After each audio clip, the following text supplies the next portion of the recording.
আসসালামু আলাইকুম। প্রিয় দর্শক, গুলিতে মারাত্মকভাবে আহত ইনকিলাব মঞ্চের মুখপাত্র শরীফ ওসমান হাদির অবস্থা এখনও আশঙ্কাজনক। উনি এভার কেয়ার হাসপাতালে আছেন। ওনার অবস্থার আর বেশি অবনতি হয়নি, কিন্তু উন্নতিও খুব একটা হয়নি। উনি নিবিড় পর্যবেক্ষণে আছেন। ডাক্তাররা বলেছেন 72 ঘন্টা যাওয়ার আগে তেমন কিছু বলা যাবে না। আমরা ওনার সুস্বাস্থ্য কামনা করছি এবং আমরা চাচ্ছি যে উনি ওনার মতো করেই আগে যেমনটি ছিলেন সেভাবেই সুস্থ হয়ে আমাদের কাছে, আমাদের মধ্যে ফিরে আসুন। এরই মধ্যে সরকারের দিক থেকে আমরা দেখেছি এবং বিভিন্ন ক্ষেত্র থেকে দেখেছি যে হাদিরকে কে গুলি করলো, কেন গুলি করলো, এগুলো নিয়ে নানা ধরনের আলোচনা হচ্ছে। সেই আলোচনাগুলোতে আমরা একটু অংশ নিতে চাই। যেমন ধরা যাক, গুলিটা কে করলো।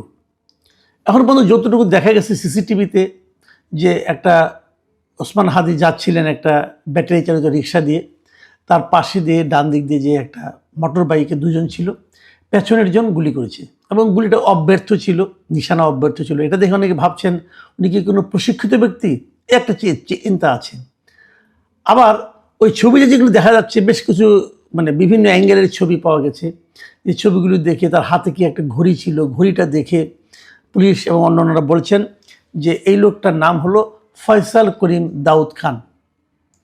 এই লোকটা একসময় ছাত্রলীগের রাজনীতির সঙ্গে ছিল এবং গত জুলাই, এই বছর আগের বছর 24শে জুলাইয়ে ছাত্রলীগের বিভিন্ন মিছিলে তাকে দেখা গেছে। একটা ছবি আমি দেখলাম যে একজন লোক বাইক চালাচ্ছে, তার পেছনে সে বসে আছে। পেছনে বসে থাকতে সে পছন্দ করে বোধহয়, আমি জানি না ঠিক। পেছনে বসে আছে এবং বসার ভঙ্গি, চেহারা, এবং এটার মধ্যে অবশ্য হাদির এখানে অবশ্য তার মাথায় হেলমেট ছিল। তো মোটামুটি একটা ধারণা পাওয়া গেছে এই লোককে। এবং ছাত্রলীগের উনি সেন্ট্রাল কমিটিতেও ছিলেন। এখন একে ধরার জন্য পুলিশ হন্যে হয়ে খুঁজছে এবং তাদের মতো করে তারা ব্যবস্থা করছে। এর মধ্যে সরকার 50 লাখ টাকা পুরস্কারও ঘোষণা করেছে তাকে ধরিয়ে দেওয়ার জন্য। আমি নিজে আশাবাদী কারণ আমার কাছে মনে হয়েছে পুলিশ তাকে খুব দ্রুতই ধরে ফেলবে। সীমান্তগুলিতেও খুব কঠোর একটা ব্যবস্থা নেওয়া হয়েছে, নিরাপত্তা ব্যবস্থা, যাতে সে বেরিয়ে যেতে না পারে। নানাভাবেই তাকে ধরার জন্য উদ্যোগ নেওয়া হয়েছে এবং আমার মন বলছে যে সে আজকালকের মধ্যে ধরা পড়ে যাবে। আমি জানি না কি হবে, তবে আমি আশা করি ধরা পড়া উচিত, কারণ ধরা না পড়লে একটা বড় ক্ষতি হয়ে যাবে। সেই ক্ষতিটাকে আমি একটু পরে বলছি। এখন প্রশ্ন হলো, এই ফয়সাল করিম দাউদ খান লোকটা কে? আগেই বলেছি সে ছাত্রলীগের রাজনীতির সঙ্গে ছিল, বিগত সরকারের সঙ্গে সে পাওয়ারফুল লোক ছিল। বিগত সরকারের অনেকগুলো বিভিন্ন রকম বাণিজ্যিক কর্মকাণ্ড ঠিকাদার হিসেবে সে কাজ করেছে, টাকা পয়সাও ছিল। কিন্তু ইন্টারেস্টিং বিষয় হলো, একটু অবাক করা বিষয় হলো যে শরীফ ওসমান হাদির সঙ্গেও তাকে দেখা গেছে। শরীফ ওসমান হাদির যে ইনকিলাব মঞ্চের যে অফিস আছে, সেই অফিসে তার যাওয়া আসা ছিল। তার পাশে বসে তার সঙ্গে কথা বলতে পারে, তার খুব ঘনিষ্ঠভাবে তার পাশে একবার বসে থাকতেও দেখা গেছে। এবং তার যে নির্বাচনী যে টিম ছিল, প্রচারণা টিম হাদির, সেই টিমের সঙ্গেও সে জড়িত ছিল। তার মানে সে শরীফ ওসমান হাদির বেশি ঘনিষ্ঠ ছিল। কি করে হলো? ছাত্রলীগের এত বড় একটা জঙ্গি নেতা, হ্যাঁ, সে কিভাবে শরীফ ওসমান হাদির সঙ্গে এত ঘনিষ্ঠ হয়ে গেল? জঙ্গি বললাম কেন? সে কিন্তু অস্ত্র মামলায় আটকও হয়েছিল। এবং ইন্টারেস্টিং হলো, এই সরকারের আমলে, এই বছরের এই 2025 সালের শুরুর দিকে, ফেব্রুয়ারির দিকে, সে কিন্তু আদালত থেকে জামিনও পেয়েছে অস্ত্র মামলায়। এবং এই সংক্রান্ত কিছু কাগজপত্র আমরা দেখতে পেলাম, যে জামিনের যে সেই কাগজটা, সেখানে আবার দেখলাম তার পক্ষে উকিল যারা ছিলেন তারা আবার বিএনপি দলীয় বড় উকিল তারা ছিলেন আর কি। তারা তাকে মুক্ত করার জন্য আবেদন করেছিলেন এবং মুক্ত করে জামিন নিয়ে এসেছেন। তো যে ছেলেটা অস্ত্র মামলায় আটক হলো, সে আবার জামিনও পেয়ে গেল, সে আবার অস্ত্র দিয়ে হাদিকে মারল। তারও চেয়ে বড় কথা হলো, হাদি কি জানতো না এই লোকটা কে? এই লোকটা যে ইয়ের সঙ্গে, ছাত্রলীগের সঙ্গে ছিল, এটা কি হাদি আনতেন না? না জানা তো কোনো কারণ নেই, কারণ সে তো আপনার বেশ প্রকাশিত নেতা, সবাই তাকে চিনত এবং সে আদালত থেকে বেরিয়ে এসেছে। তাকে উনি তার পাশে বসতে দিলেন কেন? এগুলো কিন্তু অনেকগুলি বিষয় আছে। আবার আরেকটা ছবিতে দেখলাম, সেই ছবিটা সত্য মিথ্যা জানি না, অনেকে বলছিল নাকি এআই দিয়ে তৈরি করা হতে পারে, আমি জানি না ঠিক।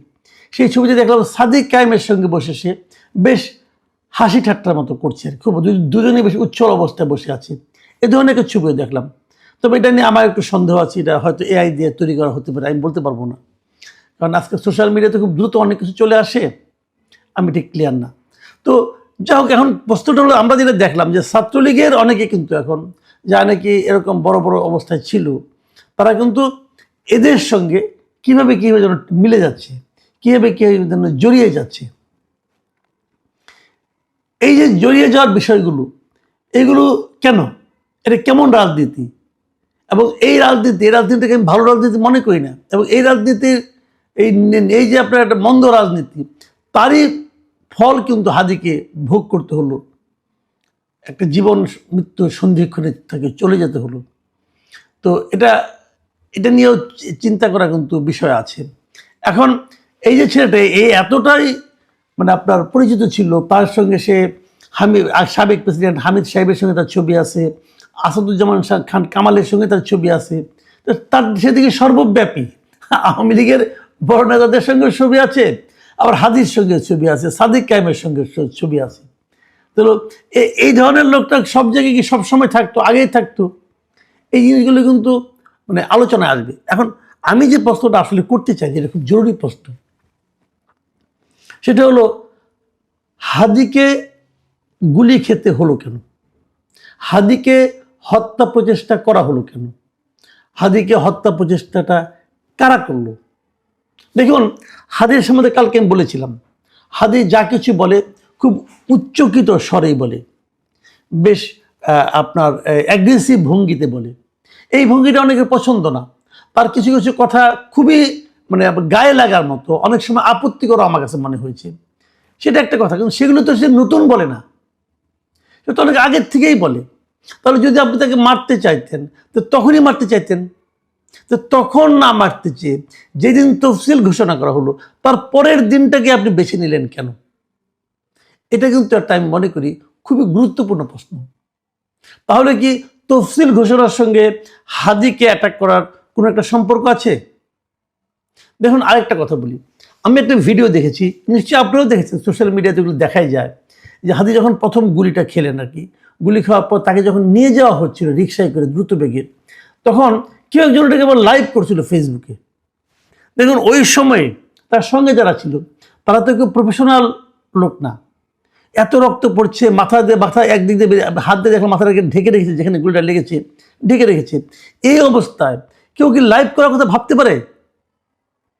কেউ একজন লাইভ করছিল ফেসবুকে, এবং সেই লাইভের ছবিটা আমি দেখলাম, এবং সেই লাইভ যে করছিলেন তিনি আবার বলছিলেন, মুখে উচ্চারণ করছিলেন যে ঢাকা ৮-এ হাদি ভাই প্রার্থী হওয়ার কারণে তাকে আজকে গুলি করা হলো। দেখুন, হাদির জীবন মৃত্যু নিয়ে কিন্তু আলোচনা হচ্ছে, সেই সময় লাইভ করে এই রাজনীতির কথাটা এবং এটাকে কারণ হিসেবে উল্লেখ করাটা, এটা কি আপনাদের কাছে একটু মতলবী মনে হচ্ছে না? তার মানে ঘটনা যেভাবে ঘটুক না কোনো, ঘটনার দৃষ্টিটা কিন্তু ওই নির্বাচনের দিকে, ঢাকা ৮-এর দিকে, ঢাকা ৮-এ যে তাকে প্রতিদ্বন্দ্বী মনে করে তার দিকে কিন্তু একটু দেখানোর চেষ্টা করা হচ্ছে। এই কাজটা কেন, এই কাজটা কে করলো? আমার মনে হয় তাকেও জিজ্ঞাসাবাদ করা উচিত যে তুমি কি করে বুঝলে যে ঢাকা ৮-এর নির্বাচনের কারণে, নির্বাচনে প্রার্থী হওয়ার কারণে তাকে গুলি করা হয়েছে। এটা কিন্তু তাকে আমি মনে করি যে জিজ্ঞাসা করা উচিত, ভাই তুমি এটা কোথায় পেলে, কিভাবে পেলে? এটার মাধ্যমে কি তুমি দৃষ্টিটাকে অন্যদিকে ঘুরিয়ে দিতে চাচ্ছ? প্রকৃতপক্ষে যারা দায়ী অথবা যারা করেছে তাদেরকে তুমি চেনো বলেই কি তুমি অন্যদিকে দৃষ্টি সরাতে যাচ্ছ? দেখুন, আরেকজন খুব বিখ্যাত, অথবা আমি জানি না তাকে কি বলবো, বিদেশ থেকে উনি ইউটিউব করেন এবং নানা রকম সোশ্যাল, নিজেকে ইনফ্লুয়েন্সার হিসেবে ভাবেন মনে হয়, ওনার প্রচুর ফলোয়ার আছে, মিস্টার ইলিয়াস হোসেন। উনি আবার সঙ্গে সঙ্গে দেখলাম একটা আপনার পোস্ট দিয়েছে, সেখানে পোস্ট দিয়ে উনি লিখেছেন চান্দা আব্বাসকে হাদির মামলার ১ নম্বর আসামি করা হোক। অর্থটা কি? মানে মির্জা আব্বাসকে উনি বলছেন চান্দা আব্বাস, বোঝাই যাচ্ছে, এটা বুঝতে কোনো কষ্ট হচ্ছে না। কিন্তু তো মির্জা আব্বাসকে ১ নম্বর আসামি করতে হবে কেন? তার মানে কি এই হাদির কে যে আঘাত করা হয়েছে, হাদি যে গুলিবিদ্ধ হয়েছে, এই জিনিসটাকে এই লোকগুলো কি তাদের ব্যক্তিগত স্বার্থে ব্যবহার করছে? মির্জা আব্বাসের সঙ্গে তার বিরোধ আছে, অতএব চান্দা আব্বাস লাগাই দিল। আবার দেখলাম পিনাকি ভট্টাচার্য সাহেব, উনি আবার করলেন কি, উনি একটা পোস্ট দিলেন, সেই পোস্টের শুরুতেই উনি কয়েকজন নাম উল্লেখ করেন, আনিস আলমগীর, তারপরে আব্দুল নূর তুষার, ওখানে আমার নাম আছে, কথা কামাল, দিয়ে বলছে যে আমাদের কাউনি নাকি দেখে, মানে যার যার ব্যাপারে অ্যালার্জি আছে তাকে এটার মধ্যে ঢুকে দেওয়া হচ্ছে। এই যে মতলবগুলো, এই যে মতলববাজ লোকগুলো, এদের ব্যাপারে কিন্তু আপনাদেরকে সতর্ক হতে হবে। কোথায় হাদির আহত হওয়া, তার সঙ্গে সেই ফেসবুকে লাইভে ঢাকা 8-এর নির্বাচনে অংশ নিতে চাওয়ার জন্য তাকে মারা হতে পারে এটা বলা, আবার চান্দা আব্বাস নাম দিয়ে ইলিয়াস হোসেনের মানে আপনার পোস্ট, আবার পিনাকি ভট্টাচার্যের আরেকটা পোস্ট, তো এই যে এগুলি করা হচ্ছে, যে এগুলো কেন? মানে এদের কাছে কি হাদির জীবনটা গুরুত্বপূর্ণ না, বরং হাদির জীবন মরণের যে সংকটটা, এটাকে কেন্দ্র করে নিজ নিজ ধান্দাটাকে অর্জন করে বড় জরুরি হয়ে গেল। আমি মনে করি, আমি আশাও করি সরকার খুব দ্রুতই এই যে গুলি ছুঁড়েছে যে সন্ত্রাসী, তাকে ধরতে পারবে, এবং তাকে না ধরলে কিন্তু এ ধরনের গুজবের ডালপালা আরও ছড়াতে থাকবে। আমার বিশ্বাস তাকে ধরা হবে, ধরতে পারবে আইন শৃঙ্খলা বাহিনী, এবং ধরলেই হয়তো অনেকগুলো অজানা তথ্য এখান থেকে বেরিয়ে আসবে যে আসলে কারা। আমি কেবল একটা কথা বলে শেষ করব।